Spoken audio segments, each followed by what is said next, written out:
పవన్ కళ్యాణ్కి వచ్చింది. ఖచ్చితంగా ఇదిగో సనాతన ధర్మాన్ని నాశనం చేస్తే ఊరుకోను, ఇట్లాగే మతాలని రెచ్చగొడితే ఊరుకోము, అట్లాగే ఎట్లాంటి మనుషులు ఉన్నారు ఇప్పటిదాకా పరిపాలించింది, ఇట్లాంటివి చాలా మాట్లాడతాడు ఆయన రేపు పొద్దున. రాబోయేటటువంటి 2-3 రోజులు కూడా జగన్ని ఒక స్ట్రాటజిక్గా వెళ్తున్నది జనసేన. పవన్ కళ్యాణ్ పవన్ అక్కడ జగన్ అనేటువంటి వాడు రోడ్డు మీదకి రాకుండా ప్రతి దానికి స్పందించకుండా ఎవరో కింద ఉన్నటువంటి ఆళ్ళ నాని మాట్లాడేది, అతని పేరేంటి పేరు నాని మాట్లాడాలి, అంబటి రాంబాబు మాట్లాడాలి, సజ్జల రామకృష్ణారెడ్డి మాట్లాడాలి అంటే ప్రతిపక్షంలోకి వచ్చాక కూడా అట్ట మాట్లాడితే అమాయకత్వం. ఇక ఆయన తన విధానాన్ని మార్చుకున్నంత వరకు అవతల వాళ్ళకి అదృష్టమే. ఇప్పుడు అక్కడ మాట్లాడుతోంది చంద్రబాబు పవన్ కళ్యాణ్ స్వయంగా. దానికి కౌంటర్ వచ్చేటప్పటికి నేను సోషల్ మీడియాలో ఇస్తాను ఇట్లాగ ఇస్తానంటే ఎట్లాగ ఉంటుంది. అక్కడ లోపం వీళ్ళల్లో ఉంది, నాయకత్వ లోపం జగన్లో ఉంది.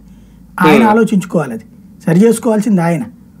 ఆయన వెళ్ళి అక్కడ ఆ ఉపన్యాసం ఆయన ఇచ్చి ఉండాలి, ఇట్లాగ నన్ను ఇబ్బంది పెడతంటే నేను వచ్చానని చెప్పేసి.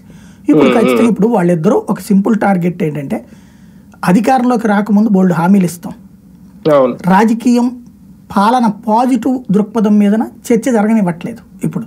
ఎందుకంటే ఇదిగో ఇన్ని కంపెనీలు వస్తున్నాయి, ఇంత ఇండస్ట్రీ వస్తుంది, ఇట్లాంటి వాటిని జనం పట్టించుకోవట్లే. ఈవెన్ మీరు చూడండి మన వీడియోలో కనుక పాజిటివ్గా పెట్టామనుకోండి, ఇట్లా రాష్ట్రం బాగుపడాలని 800 మంది 1000 మంది 1500 మంది చూస్తారు.